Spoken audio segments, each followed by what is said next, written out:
ለኢትዮጵያ መንግስት ይድረስ ያለችው ካይሮ በእርግጥ ከሷ የሚጠበቀውን ነገር አድርጋለች። ለዚህም ይመስላል የኢትዮጵያ መንግስት በካይሮ ማስፈራሪያም ሆነ በአስመራ ዛቻ የቀይ ባህር ጉዞዬን አልገታውም ያለው። ልክ እንደ ኢሳያስ ሁሉ አብይም መልእክት ልከዋል። ጠቅላይ ሚኒስትር አብይ አህመድ ከአውሮፓ ፖለቲካዊ ጉብኝት በኋላ ወደ ሱዳን ጥብቅ መልእክት ልከዋል። የጠቅላዩን መልእክት ይዘው ከሄዱት ልዑካን ቡድን አባላት መካከል አቶ ሬድዋን ሁሴንና አቶ ጌታቸው ረዳ በዋነኝነት የሚጠቀሱ ናቸው።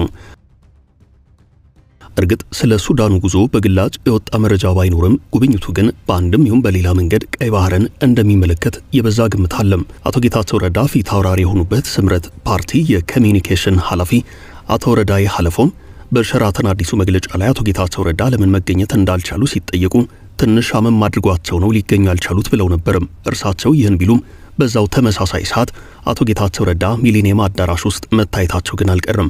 በሀገራዊ ምክክር ኮሚሽን የፌዴራል ባለድርሻ አካላት የጋራ አጀንዳ የማሰባሰብ ስራ ላይ አቶ ጌታቸው ረዳ ተገኝተው ነበርም። እናም ካመማቸው እንዴት ከሸራተን ቀርተው ሚሊኒየም አዳራሽ ተገኙ የሚል ጥያቄ መነሳቱ አልቀረም። የሆነ ሆኖ አቶ ጌታቸው ረዳ ታመዋል በተባሉ በሰዓታት ልዩነት ውስጥ ሱዳን መገኘታቸውን የታወቀው ይህ ራሱን ችሎ አነጋጋሪ ጉዳይ ቢሆንም ዋናው ነገር አቶ ጌታቸው ረዳ ፖርት ሱዳን የገቡበት ዓላማ ነው። ለቤት ፈላጊዎች ታላቅ የምስራች በመሃል አዲስ አበባ ሳር ቤት 88 ካሬ ባለ 2 መኝታና 130 ካሬ ባለ 3 መኝታ በ36 ወር የሚረከቡት አፓርትመንቶችን አቀረብንላችሁ። በካሬ 64200 ብር ብቻ 100% ከፍለው ሲገዙ 40% ይቀነስሎታል። ከ5.7 ሚሊዮን ጀምሮ ቅንጡ አፓርትመንቶችን አሁኑኑ ከፍሎ የግሉ ያድርጉ። ግንባታቸው ከ80% በላይ የደረሱ ሳይቶች በፒያሳ ሊሴ፣ በሶማሌ ተራ፣ በአያት አደባባይ፣ በአያት ሎሚያድ፣ በጋርመንት ሲዲሲ ውብ አፓርትመንቶችንና በፒያሳ አድዋ 00 ደግሞ የንግድ ሱቆችን አቅርበንሎታል። አሁኑን ይደውሉ። ከ7 በላይ ሳይቶችን ሰርተን አስረክበናል። ቴምር ሪል ስቴት ስልክ 0906521111 0907070762 ሱዳን በሁለቱ ጄኔራሎች ፍልሚያ ማቆሚያ ባጣ እርስ በርስ ጦርነት ውስጥ ትገኛለች። አውዳሚው ጦርነት 3ኛ ዓመቱን ይዟል። በዚህ ጦርነት ውስጥ ኢትዮጵያ፣ ኤርትራና ግብጽን ጨምሮ ሌሎች ሀያላን ሀገራት ስማቸው አብሮ ይነሳል። የሚነሳው በቀጥታም ይሁን በተዘዋዋሪ በጦርነት ውስጥ አንድም ድጋፍ ያደርጋሉ፣ ሁለትም የኃይል አሰላለፍ ፈጥረው ይገኛሉ በሚል ነው። በእርግጥ ጄኔራሎቹ ለእንዲህ አይነት አስተያየት የተመቹ ሳይሆኑ አይቀሩም። ይነስም ይብዛም ሁለቱ ጄኔራሎች ከጀርባ አይዞባይ ደጋፊ ያላቸው። ጦርነቱ ፍጻሜ ያላገኘው ተፋላሚዎቹ መሸናነፍ ያልቻሉት የሚዘውሯቸው ስውር እጆች ስለበዙ ነው። በዚህ አካሄዳቸው ሱዳንን ለሁለተኛ ለሶስተኛ ጊዜ መክፈል አደጋ ያጋልጧታል ተብሏል። ጄኔራል ዳጋሎ በደጋፊዎቻቸው አበረታችነት ትይዩ መንግስት መስርተዋል። ዳርፉር ሌላኛዋ ተገንጣይ ትሆናለች የሚል ትንተናም አለ። ይህ ጉዳይ ያወዛገበ ባለበት በአሁኑ ሰዓት ዳጋሎ በተፋላሚያቸው ላይ ተከታታይ የድሮን ጥቃት ፈጽመዋል። ጄኔራሉ ተከታታይ የድሮን ጥቃት የፈጸሙት ቀይ ባህር አቅራቢያ በምትገኘው የፖርት ሱዳን ወደብ ከተማ ውስጥ ነው። ፖርት ሱዳን አልቡርሃን አሉ። እነ ጌታቸው ረዳ ጠቅላይ ሚኒስትር አብይ አህመድ መልእክትን ይዘው የሄዱት አልቡርሃን ወዳሉበት ቀጠና ነው። በብሔራዊ መረጃና ደህንነት አገልግሎት ዳይሬክተር ጄኔራል የተመራ ከፍተኛ የልዑካን ቡድን ፖርት ሱዳን ሲደርስ ደማቅ አቀባበል ተደርጎለታል። መልእክቱን ለጄኔራሉ ያስረከቡት አምባሳደር ሬድዋን ሁሴንና የጠቅላይ ሚኒስትሩ የምስራቅ አፍሪካ ጉዳዮች አማካሪ ሚኒስትር ጌታቸው ረዳ ናቸው። መልእክተኞቹ ቀይ ባህር አቅራቢያ በዝግ የመከሩበት ጉዳይ ወሳኝ ነገር አለው። የመከሩት ከጄኔራል አልቡርሃን ጋር ነው። የአልቡርሃን የኃይል አሰላለፍ ከማን ጋር እንደሆነ ይታወቃል። ጄኔራሉ ለአስመራና ለካይሮ የተመቹ ሰው ናቸው። ለአልሲሲና ለኢሳያስ የጋራ ወዳጅ ለሆነውም ህወሓትም ቅርብ ናቸው ይባላል። ታዲያ እንዲህ ባለው የለየለት አሰላለፍ ውስጥ ጠቅላዩ መልእክት የላኩት በምን ስሌት ነው? የመልእክቱስ ይዘት ምንድን ነው የሚለው ብዙ እያነጋገረ ነው። ለጄኔራሉ ይድረስ የተባለው የጠቅላዩ መልእክት በብሔራዊ መረጃና ደህንነት አገልግሎት ዳይሬክተር ጄኔራል የተመራ ከፍተኛ የልዑካን ቡድን የጠቅላይ ሚኒስትር አብይ አህመድ ጥብቅ መልእክትን ይዞ ፖርት ሱዳን ገብቷል። ሁለቱ ጉምቱ ፖለቲከኞች አምባሳደር ሬድዋን ሁሴንና የጠቅላይ ሚኒስትር አብይ አህመድ የምስራቅ አፍሪካ ጉዳዮች አማካሪ ሚኒስትር ጌታቸው ረዳ መልእክቱን አድርሰዋል። የሱዳኑ ተፋላሚ ጄኔራል አብደልፋታህ አልቡርሃን ከጠቅላይ ሚኒስትር አብይ አህመድ የተላከላቸውን ጥብቅ መልእክት ከነጌታቸው እጅ ተቀብለዋል። አብደልፋታህ አልቡርሃን መልእክቱን ከተመለከቱ በኋላ የሚሰጡት ምላሽም ሆነ የሚያሳዩት አቋም ተገማች ነው። አልቡርሃን ወደ ኢትዮጵያ አሻግረው ሲመለከቱ ነገሮችን በጥርጣሬ የሚያዩ ሰው ናቸው። በተለይ ከጠቅላይ ሚኒስትር አብይ አህመድ ጀርባ ያለችው የተባበሩት አረብ ኤምሬቶች በአልቡርሃን ወገን በእጅጉ የምትነቀፍና የምትጠላ ናት። ይህን ተከትሎ ከጠቅላይ ሚኒስትር አብይ አህመድ ጋር ያላቸው ግንኙነት ብዙ ጥያቄ የሚነሳበት ለመሆኑ ጥርጥር የለውም። ከዚህ ቀደም ጠቅላይ ሚኒስትር አብይ አህመድ ወደ ፖርት ሱዳን አምርተው አልቡርሃንንና የተባበሩት አረብ ኤምሬቶችን ለማቀራረብ ጥረት አድርገው መመለሳቸው አይዘነጋም። ከጠቅላይ ሚኒስትር አብይ አህመድ የፖርት ሱዳን የሰዓታት ጉብኝት በኋላ የተባበሩት አረብ ኤምሬቶች ፕሬዚደንት መሐመድ ቢን ዛይድ አልናህያን ከሱዳኑ የጦር መሪ ጄኔራል አልቡርሃን ጋር በስልክ መነጋገራቸው ይታወሳል። ሁለቱ መሪዎች በስልክ ከተነጋገሩ በኋላ በቀጣይ ገጽ ለገጽ የሆድ የሆዳቸውን ለማውጋት ቀጠሮ ቢጤ ይዘው ነበርም። በዋነኝነትም አዲስ አበባ ላይ ሁለቱ ሰዎች ሊገናኙ ይችላሉ የሚል የበዛ ግምት ነበርም። ሆኖም በመሃል የቀጠለው ጦርነት አልቡርሃንንና የተባበሩት አረብ ኤምሬቶች አቡዳቢን እስከ ወዲያኛው ያቀያየመ ክስተት እንዲፈጠር አድርጓል። የሱዳን ፈጥኖ ደራሽ ኃይል በጀነራል መሐመድ ሐምዳን ዳጋሎ የሚመራው ጦር በተደጋጋሚ የአየር ጥቃት ይፈጽማል። ከዚህ የአየር ጥቃት ጀርባ ያለችው የተባበሩት አረብ ኤምሬቶች እንደሆነች አልቡርሃን ይናገራሉ። ዳጋሎን ጦር በማጠናከር በተለይ በአየር ጥቃት በኩል ሰው አልባ የጦር አውሮፕላኖችን፣ ሌሎችንም የጦር መሳሪያዎች በቻድ በኩል ለዳጋሎ የምታቀብለው አቡዳቢ እንደሆነች በተደጋጋሚ ይነገራል።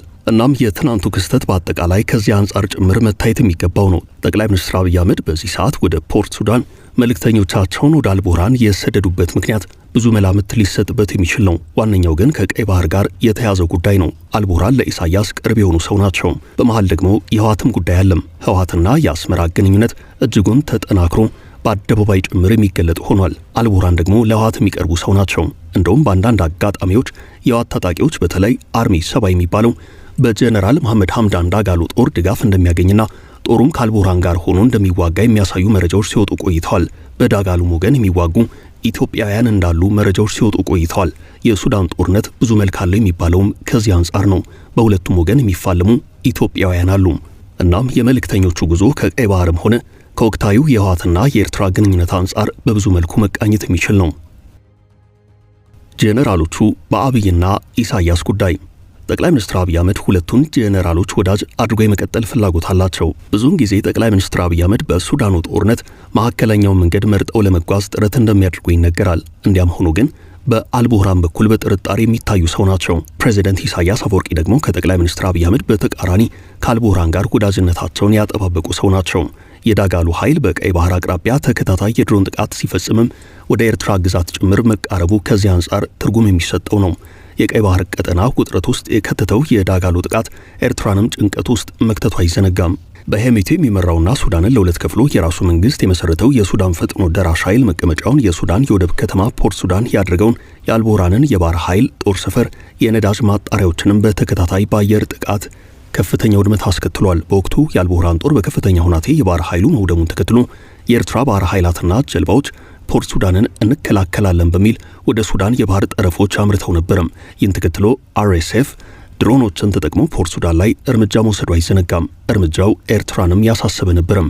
የዳጋሎ ጦር በፖርት ሱዳን በኩል የኤርትራ የባህር ላይ ጀልባዎችን ቀይ ባህር ውስጥ ሊያሰጥማቸው እንደሚችል የሚያመላክቱ መረጃዎች ሲወጡ በቀጠናው ሌላ ስጋት ፈጥሮ ነበርም። በሱዳን የእርስ በርስ ጦርነት ከተቀሰቀሰ በኋላ የፈጥኖ ደራሽ ኃይሉ አይሎ አብዛኛውን ካርቱምን ሲቆጣጠር በጀነራል አብደልፋታህ አልቡርሃን የሚመራው የሀገሪቱ ጦር ኃይል መቀመጫውን ወደ ፖርት ሱዳን አዙሮ ቆይቷል። ፖርት ሱዳን የአልቡርሃን ወታደራዊ ኃይል መቀመጫ ከመሆኗ ባሻገር እርዳታ የሚተላለፍባት የወደብ ከተማ ናት። እዚች ከተማ ላይ ፍልሚያው መቀጣጠሉን ተከትሎ ኢሳያስ ስጋት ቢጤ ገብቷቸው ነበርም። የኢሳያስ ስጋት የሚመነጨው ከጠቅላይ ሚኒስትር አብይ አህመድ በኩል ነው። ሁለቱ መሪዎች መሃል ነፋስ ከገባ በኋላ የቀይ ባህር ጉዳይ መነሳቱ ጠባብ የነበረው ልዩነታቸው እየሰፋ መጥቶ አሳሳቢ ደረጃ ላይ ደርሷል። ኢሳያስ እስካሁን ምንም ምላሽ ባያገኙም የቀይ ባህር ምክር ቤት በኢትዮጵያ ጉዳይ እንዲሰበሰብ ጥሪ እስከ ማድረግ ደርሰዋል። የቀይ ባህር ካውንስል ወይንም የቀይ ባህር ምክር ቤት በመባል የሚታወቀው የ8 ሀገራት ስብስብ ጠቅላይ ሚኒስትር አብይ አህመድ በአንድ ወቅት የቀይ ባህር ካውንስልም ሆነ የአረብ ሊግን ለመቀላቀል ጥያቄ ያቀረቡበት ነው። የቀይ ባህር ካውንስል አባላት ኤርትራ፣ ግብጽ፣ ሱዳን፣ ጅቡቲ፣ የመን፣ ሳዑዲ አረቢያና ሶማሊያ ናቸው። በዋነኝነት ከቀይ ባህር ጋር የሚዋሰኑ ሀገራትን ያሰባሰበ ነው። ኢትዮጵያ የቀይ ባህር ካውንስል አባል እንዳትሆን ከጎረቤቶቿ ባሻገር በሀያላን ጭምር ከፍተኛ ጫና ሲደርስባት ቆይቷል። የአፍሪካን ሀብት ፍትሃዊ ባልሆነ መንገድ ለመጠቀም የሚጥሩ ሀያላን መንግስታት ኢትዮጵያ እንቅፋት እንዳትሆንባቸው ያስባሉ። እንዲያም ሆኖ ኤርትራና ግብጽ አባል የሆኑበት ስብስብ ለኢትዮጵያ ፈተና የበዛ ነው። በአባይ ወንዝ ላይ ሲገነባ በቆየውና ቅርብ ጊዜ ይጠናቀቃል በሚባለው በታላቁ የኢትዮጵያ ህዳሴ ግድብ ጉዳይ ዙሪያ የግብጽን ጥቅም ለማስከበር ካይሮ በአረብ ሊግ በኩል በስፋት ስትንቀሳቀስ ቆይታለች። ኢትዮጵያ ወደዚህ ስብስብ ለመቀላቀል ፍላጎት ብታሳይም ይሁንታ አላገኘችም። በተመሳሳይ ቀይ ባህር ካውንስል እንደ አረብ ሊግ ፈታኝ ሆኖባታል። ኢትዮጵያ አሰብን ለማስመለስ መወሰኗን ተከትሎ ስጋት ውስጥ የገቡት የኤርትራው ፕሬዚደንት ኢሳያስ አፈወርቂ የቀይ ባህር ካውንስል ስብሰባ እንዲያካሄድ ጥሪ ማቅረባቸውን አፍሪካ ኢንተለጀንስ የወደብ ፍልሚያው ከጀመረ በኋላ መዘገቡ የሚታወስ ነው። እንደ ቀደመው ጊዜ ቢሆን ኖሮ አቡዳቢ ጠቅላይ ሚኒስትር አብይ አህመድንና ኢሳያስን ማቀራረብ ማሸማገል ትችል ነበርም። ልክ በለውጡ ሰሞን እንዳደረገችው ጠቅላይ ሚኒስትር አብይ አህመድ ወደ አስመራ ተጉዘው ከኢሳያስ ጋር ሲታረቁና ወዳጅነት ሲመሰርቱ አቡዳቢ ሁለቱን መሪዎች ወደ ቤተ መንግስት በመጥራት ሽልማት ማበርከቱ አይዘነጋም። ይህን ያደረገችው በሁለቱ መሪዎች የጋራ ወዳጅነት በቀይ ባህር ላይ ያላትን ጥቅም ለማስጠበቅ ነው። ገና ከመነሻው ከጠቅላይ ሚኒስትር አብይ አህመድ መንግስት ጋር በምትፈጥረው ጥምረት አሰብ ላይ ያለውን ወደብ አልምቶ ለመጠቀም አቡዳቢ በእጅጉ ምራቋን ውጣ ነበረም። አቡዳቢ ከዚህ አስቀድሞ በየመኑ ጦርነት ወቅት ከሳዑዲ አረቢያ ጋር በፈጠረችው ጥምረት በጦርነት ውስጥ በነበራት ተሳትፎ የአሰብን የወታደራዊ ጦር ሰፈር ስትገለገልበት ቆይታለች። ኋላ ግን ከየመኑ ጦርነት እጇን ስታስወጣ በአሰብ የነበራትን ወታደራዊ ጦር ሰፈር ዘግታው ነው በዛው እልም ያለችው። እንዲያም ሆኖ የአሰብ ወደብን በዲፒ ወርልድ አማካይነት አልምቶ ለመጠቀም የነበራት ትልም ብዙ ርቀት ሳይጓዝ ቀርቷል። በተለይ በትግራዩ ጦርነት መሃል በጠቅላይ ሚኒስትር አብይ አህመድና በኢሳያስ መካከል የገባው ንፋስ የአቡዳቢን ውጥን መና ያስቀረ ነው። ከጠቅላይ ሚኒስትር አብይ አህመድ ጀርባ ያለችው የተባበሩት አረብ ኤምሬቶች ኢሳያስና ጠቅላይ ሚኒስትር አብይ አህመድ ሲኮራረፉ ኢሳያስን በዛው ቅራኔያቸው ከአቡዳቢ ጋር ጭምር ሆኗል። ከጊዜያት በኋላ ግንኙነታቸውን ወደ ሪያድ ያዘነበለ ያደረጉት ኢሳያስም የአቡዳቢ ጉዳይ በቃኝ ያሉ ይመስላሉ። ኢሳያስ አቡዳቢን በጥርጣሬ ከሚመለከቱባቸው ጉዳዮች ውስጥ አንደኛው ኢትዮጵያ ወደ ቀይ ባህር ለመውጣት ከያዘችው ትልም ጀርባ የአቡዳቢ እጅ አለበት ብለው ማመናቸው ነው። ሼህ ቤን ዛይድ አልናህያን በቀይ ባህር ዙሪያ ሁነኛ ጋር ሲያፈላልጉ ከጠቅላይ ሚኒስትር አብይ አህመድ ጋር የፈጠሩት ጥምረት በእጅጉ ተስፋ የሰጣቸው ሆኗል። በምስራቅ አፍሪካ ላይ እንደ ጠቅላይ ሚኒስትር አብይ አህመድ ያለ ታማኝ ወዳጅ ከየትም ሊያገኙ እንደማይችሉ ተረድተውታል። ይህን የጋራ ፍላጎት መነሻ በማድረግ በሶማሌላንድ ላይ የተጀመረው ፕሮጀክት ከሞቅዲሾ በኩል ብርቱ ፈተና የገጠመው መሆኑና ይህም ካይሮና አስመራን እንዲሁም ሞቅዲሾን በአንድ የኃይል